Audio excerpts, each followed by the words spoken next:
Good afternoon and welcome to the big show. We call the big show because that's what we do every single day. We talk sports and we basically like to talk about the Steelers and do all kinds of good things like that. And I think that I might have a special guest for you, by the way. We're talking about the Steelers, and we're talking obviously about the combine, and we're talking about all kinds of good stuff. And so I think that when we do this, we do it every single day. I think one of the biggest things that we try and do is we basically break down what's happened. And of course, I think one of the things that's important to note is that the combine is every single year, and every single year there are all these warriors that are created at the combine, and the problem is many of them can't seem to actually play in the NFL. So that's one of the things that I would tell you is always an important thing to remember, is that even though at the end of the week we've created a class of guys who are all superstars, the reality of the situation is some of them just aren't that good, period. And so I feel like, it's good to talk about them. It's good to get excited about them. It's good to, think about these kinds of things. By the same token, at times you really, really have to be careful and measured when you read too much about it. One of the interesting things that come out today, I think it was Brian Batko in the Post-Gazette wrote a lot about this, was the fact that, hey, there's a pecking order for the Steelers when it comes to the quarterbacks in the draft. And one of the things I thought that was really, really interesting, is that if you look at the quarterbacks in the draft, it feels like the Steelers probably are a little bit, just from what I've read and what I've heard and people looking at the group, I think the Steelers are a lot like a lot of other groups. They're not really sure if they like any of these guys because that's just kind of the truth. And so I think really what it comes down to is, your personal preference. Now, the one that is obviously at the top of the list, and Batko had him at the top of the list, is Jaxson Dart, a guy we've been talking about from Mississippi. I'm going to give you, some people are comparing him to Bo Nix. Some people are actually comparing him to Bo Nix, that he's going to be the hidden gem. He's going to be the sleeper in this group. He's going to be the guy that is probably going to be so much of a steal that maybe he's the kind of guy the Steelers would take a look at. And I think that's going to be probably the interesting thing, because if you look at Jaxson Dart, here we go. Here is our very famous, look, we've got a very famous special guest. This would be Mike Logan, former Steeler, right? Say hello, Mike. What's going on, people? How's everybody doing? Just having some fellowship with my guy. Yes, we're sharing the office here today. He came in, visited. It's interesting. We're talking about the NFL Combine. Did you have to go to the Combine? I did go to the Combine. Yes. Very, very interesting story, though. I didn't really get to perform at the Combine.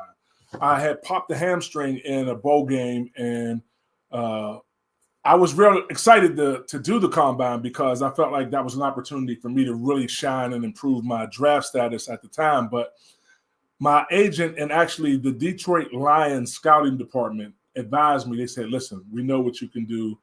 It probably wouldn't be good for you to work out here until you get 100%. And after consulting with my agent, I decided to just do some of the interviews.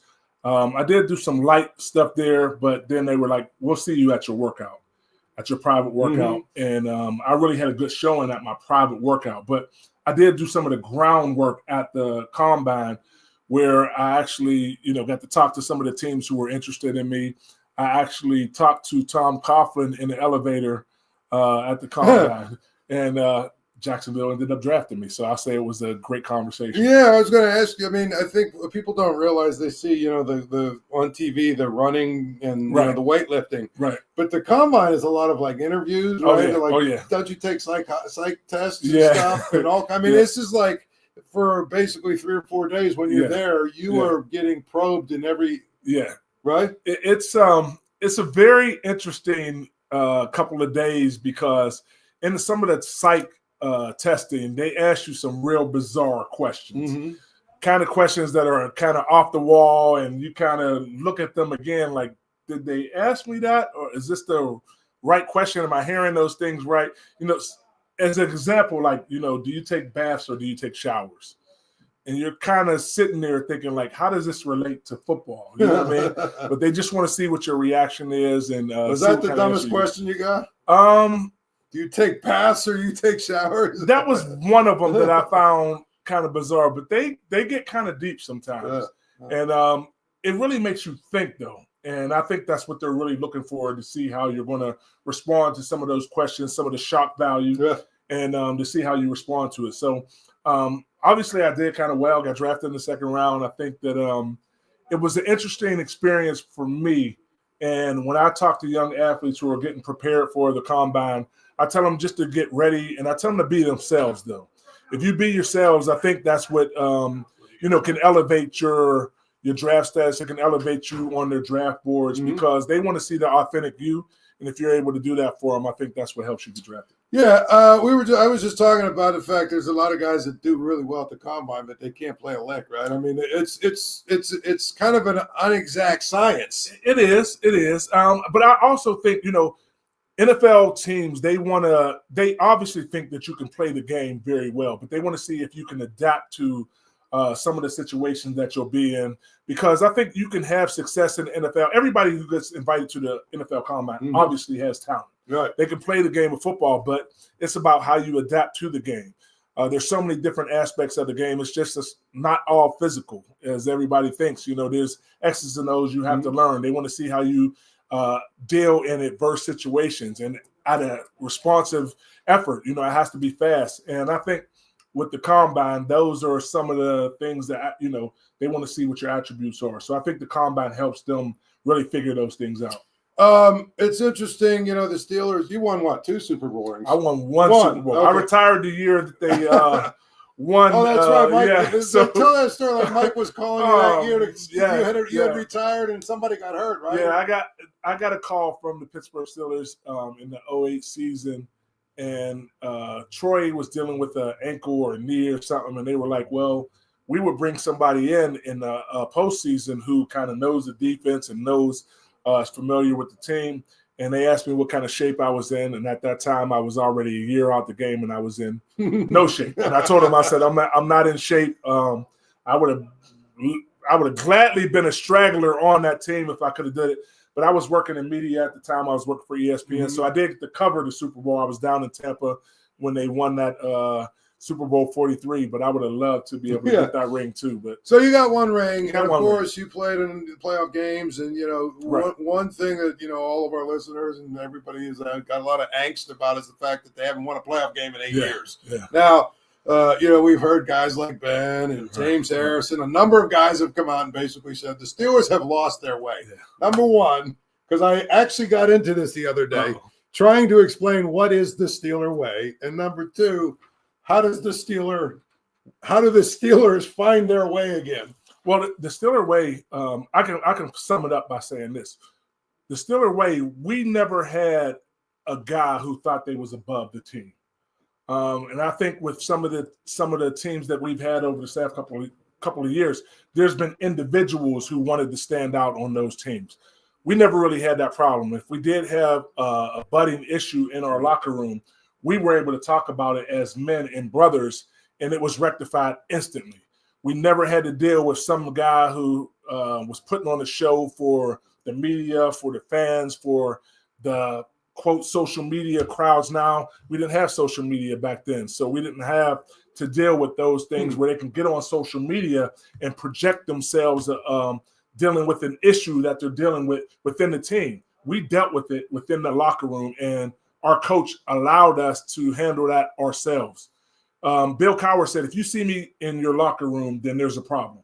He would go around the locker room. He said, that's your sacred space. You work everything out within those walls. And I think we were pretty good about doing that. And I think that's what led us to our success. I don't know if they have that now. I'm not around the culture of that locker room, but I do have a Twitter and an Instagram post, and I do get to invest in some of, what they got going on there. And I think that's the problem. I think there's they don't handle the things internally and in private. Everything is projected and it's out there, and then you get so many other outside voices that are contributing to that, and I think that's what the problem is. Yeah, that is a big problem, and I think you got a lot of different guys that are with different. But I think the other thing is we're overthinking this a lot. Ben got old, and they've had a hard time finding a quarterback. You got to have a franchise quarterback. That's right. And look at the Pittsburgh Steelers' success. Anytime that they've won a Super Bowl, they've had a franchise quarterback. Right. And you don't have that right now. I think that's going to be a problem.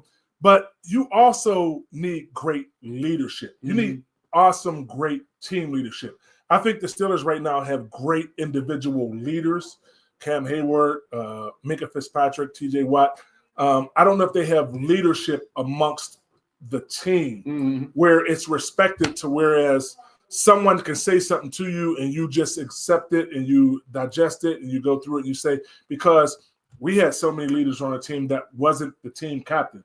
We had Alan Faneca, we had Kimo Van Ohoffen, we had guys who weren't necessarily the stars on the team, but they had leadership qualities. And if they said something to us, we didn't see it as being disrespectful. Yeah.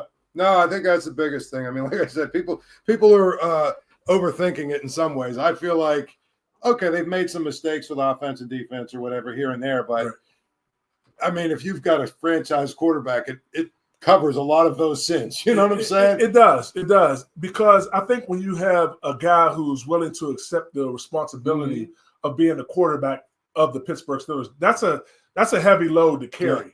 But if you're able to shoulder that load and then you can get assistance from all the guys around you, it helps. And you're able to be able to lead that team. And I just don't think they have that right now. And I don't know where they're going to get it from. It's hard. I mean, that's what we were talking about. Before you came in, I was talking about Jaxson Dart, the guy from Ole Miss. Right. I mean, I'm looking at the quarterbacks that will be available for the Steelers, and I'm like, none of them excite me. And I'll tell you this.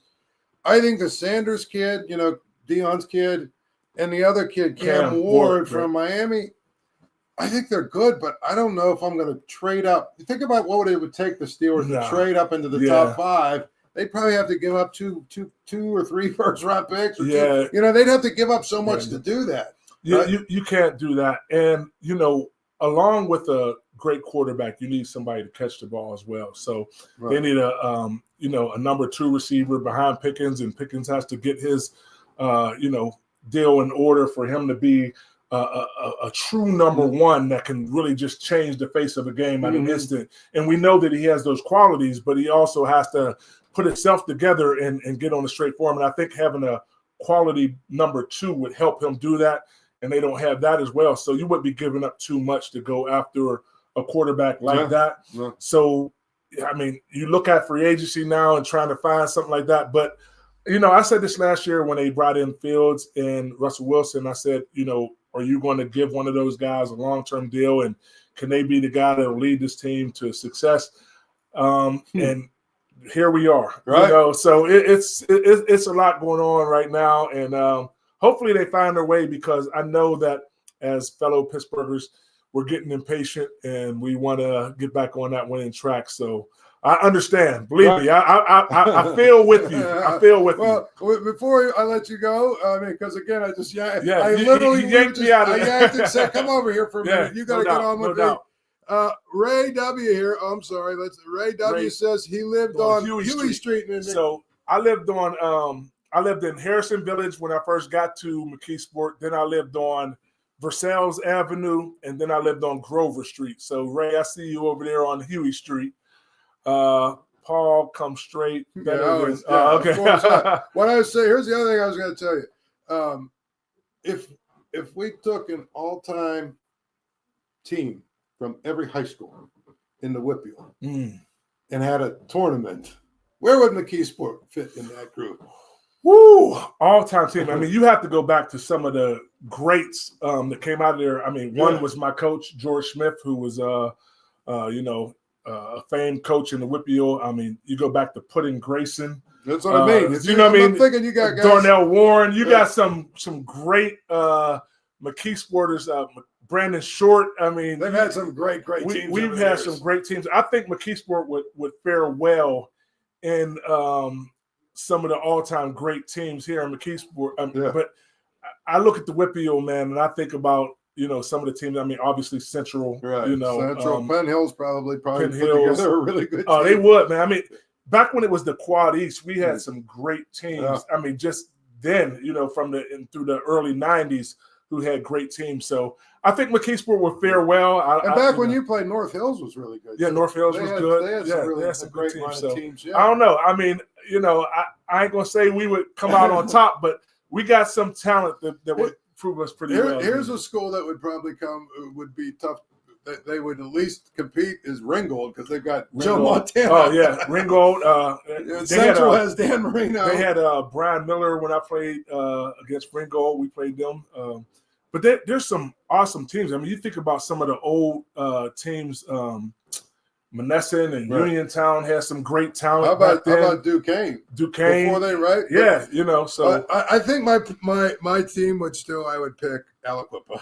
I'm assuming they got like 4 Hall of Famers. You got Clareton, even though they would try and claim Tony Dorsett, even though he's right. But I'm just telling you, they don't need him. Yeah, I mean, but that would be interesting to see. That would be interesting to see for some all. I don't know. Do I make that all McKeesport team? You know what I mean? There's some great athletes I would think you do. Came out of McKeesport. I mean, you had a 10-year NFL career. Yeah, I think that's something, someday when I'm done with all this stuff, I'm going to sit down one summer when I'm retired and got nothing better to do. I'm going to put together all-time teams like the top 15 WPIAL teams. Get a good bottle of bourbon. I'll come with you and we'll sit down and I'll give you some input on that. All right. You know what I mean? He's Mike Logan, former Steeler. You guys, y'all got a chance to watch him play, watch him perform. What was it like when you walked out of there? When you walked out of the Ford Field there, knowing you're a Super Bowl champion, that had to just be incredible. It was incredible, but I shared a story at an event that I had last week down at Wiggle Whiskey, and I talked about sharing that moment with my mother before she passed away. And walking off the field was probably the best thing that ever happened in my career to me, because I got to share in that moment with her, and she got to see her baby accomplish her dream, which was amazing. Everything that went into that Super Bowl, I mean, with Jerome being his homecoming and being able to retire and being able to, fellowship with his family before the game. And that was the year before. I only played one more year after that. That was like the end of my career as well. Mm-hmm. So for me to be a local boy, to be able to win a Super Bowl with his hometown team, I mean, that's the dream that everybody has as a young football player in Pittsburgh. So for me, it was amazing, and I got to share in that with my family. So it was just a great feeling. And everybody asked how that was, and I just it was so exhilarating that I couldn't even define it. Yeah, my memories of that week was it was really snowing, almost every day. It was really bad weather. It was crazy. In so many ways, I'm like, this is a Super Bowl. Right. Finally, I get to go cover a Super Bowl. And it's freezing it's in cold. The snow. So you're doing a lot of mentoring and stuff. Yeah. You do a lot of stuff for kids. You do a lot of community stuff, right? I mean, that's what you're doing now. Right? Yeah. So since I retired, I worked in media for about 10 years, and then I started coaching and teaching at University Prep in the Hill District. Started working with the city of Pittsburgh in their GVI program, their group violence intervention program, where I do mentoring, do leadership class, do character development. So I'm still in Pittsburgh, just hanging out with my guys when I get a chance to. But it's awesome being able to accomplish your dreams in your hometown, and then being able to give back is so rewarding, and it's just what I do now. So thank you, sir. Appreciate it, man. Yeah, as always. Thank you for having me. We're gonna have him many times. You watch. We're gonna have him, and you and I are gonna just hit me up. Next time we'll be more prepared. It'll be a little bit better. What do we call this? Aesthetically, it'll be a little bit better. But hopefully you enjoyed my. I just popped in, man. Right. Thanks for having me. I appreciate it. We'll see you, man. All right now. So that's Mike Logan, and again, he gave us a good idea of what the combine entails. Again, it's not easy. It's really not easy. And I look at the guys that the Steelers are probably looking at, and I keep saying to this all the time. I keep saying to this, okay? Like, look at the guys that are out there to be drafted at quarterback. I don't think there's not many any of them, period. And I think that's the, Jaxson Dart again. If you look about it, it's one of those things where Jaxson Dart is kind of some people love him, some people don't. Some people think he's a product of a system. Some people don't think he fits in an NFL team. He's probably, the guy, one of the guys that would be there at the top of the list for the Steelers. Another guy's Will Howard. I mean, I don't know. Do you really want to draft a guy who it seems like his best quality is that he's just tough and gritty and a winner? That's not how you win in the NFL. I mean, those guys, there's a place for them, but you've got guys, you can find those kind of guys. I just don't think he's somebody, and the one that, to me, I have the least amount of desire to talk about is Jalen Milroe. I just don't think he's very good. I mean, I got to defer to Bill O'Brien, who was his quarterbacks coach, and said, well, guess what? His best position is on the other side of the ball, probably, or at receiver or something. He's not a quarterback in the NFL. I mean, this is not a guy you want to draft. So that's, we're looking at that kind of guy. Here's another guy that I think is going to be interesting that a lot of people are talking about, and that is, of course, Tyler Warren. I get it. He's, a tough guy, and he's a really good tight end, and he's a guy that, did a whole lot of things for Penn State and for, as a weapon and all that. Great. I get it. I'll be interested to see what he is when he gets to the NFL, and he's not going to drop to the Steelers, so they have no chance of getting him. But he looks to me like the kind of guy that might actually be a little bit overrated. And I'm not saying that because he's a Penn Stater, because I know there's some people that think that I have some bias. I'm just saying he fits the prototype of the guy. I will have to see how he's used in the NFL before I decide, or before I can tell you if he's going to be really good or not. So, I mean, that's the thing about him that is always going to be, to me, a question is, the way they used him at Penn State, they used him in a lot of different ways. They're not going to do that in the NFL, probably. In some of those ways that they used him, he's not going to be nearly as good as he was. So that's really what it comes down to me. It's a situation of where I look around and I say, these are guys that basically, in so many ways, the Steelers, they're sniffing around. They're sniffing around and trying to get some of these guys that I just don't know that they're that good. And I think when you get to a point where you're looking at players that are just sort of a crapshoot, it makes it really, really hard for me to get all that excited about it. I mean, I look at some of the players, and I'll tell you, another guy that they seem to be meeting with is that Emeka Egbuka.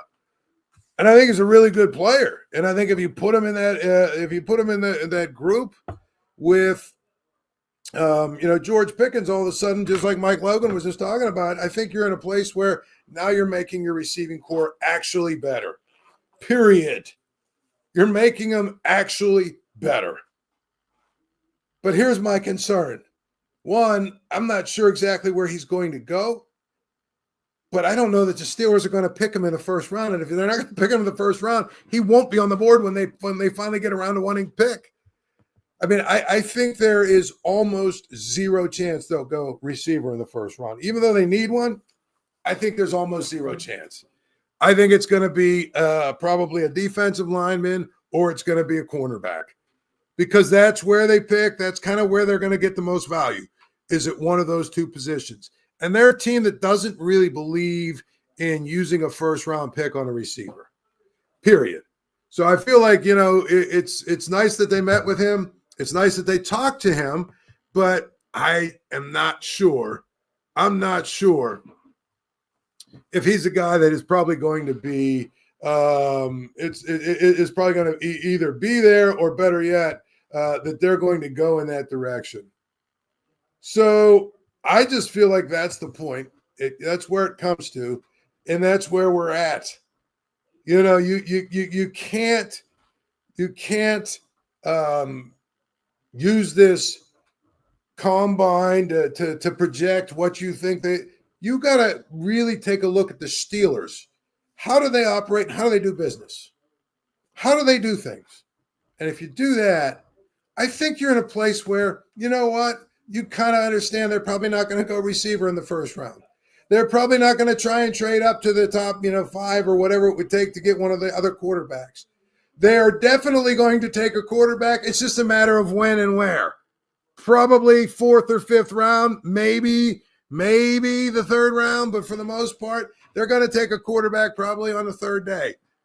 You just know they are.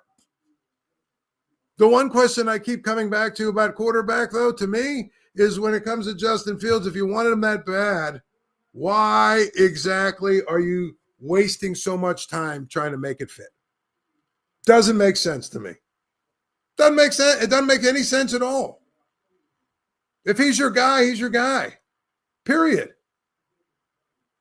So anyway, I just feel like that's where we're at when it comes to this stuff. It's always so hard in so many ways, to try and tell people, listen, you've got to think, how do the Steelers think? How do the Steelers think? Yeah, you and I would do a bunch of stuff differently, and you and I might pick this guy or that guy. I get it. But here's what I'm telling you. When I look at the Steelers, I say to myself, how do they think? And how are they going to draft and how are they going to pick guys and all that stuff? So it's going to be really, really interesting to see how it all plays out. But if in the next 6 weeks or 8 weeks or whatever it is till the draft, the best thing you can do for yourself, when you read reports and hear reports, right? The best thing you can do for yourself is say to yourself, how do the Steelers think? How do the Steelers think? What do they do? What do they want to do? What is their goal? Ask yourself that. You know they're going to take a quarterback because that's what they do that's what they do most, many years, but they're probably going to take a guy that they're going to take a flyer on and hope that they come up with the next, Brock Purdy. It's just those guys are hard to find. If you're not going to go up and go get one of the top guys, I'm not sure you're really getting a guy that you need, period. So, I just don't like it. But I know that's what they're going to do. I know they're not going to take a receiver in the first round. I know they're probably going to take a corner or a defensive lineman in the first round. That's probably where they're going to go because those are 2 areas they really need, and those are 2 areas where they believe you get value in the first round at pick 20 or whatever they are. But I'm just telling you, it's not that simple when it comes to the quarterback position because I think that if you're not going to go up and get one of the top 2 guys who everybody projects that they're going to be reasonably good, and again, I don't know if either one of them are going to be good. I got questions about them both. Now you're at a place where you're probably looking at a 3rd rounder, maybe a 2nd, probably a 3rd rounder, maybe a 4th rounder. And at that point, I don't know if you're making your quarterback room better or worse. Doesn't make any sense. By the way, the game is always on at Archie's.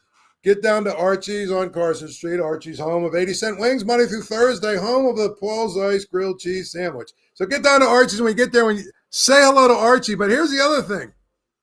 Here's the greatest promotion going on right now at Archie's. If you go there on Saturday to watch the Pitt-Louisville game, and Pitt beats Louisville in that game, some lucky winner there is going to win 2 season tickets to Pitt basketball for next year. Now, some would say that's actually a penalty, but the bottom line is if you have a chance to win 2 season tickets to Pitt basketball, go to Archie's on Saturday. If they beat Louisville, guess what? You'll get your tickets. Enjoy your weekend. We'll do this again on Monday. We'll continue to break down everything going on with the Steelers, and we'll just have a good time.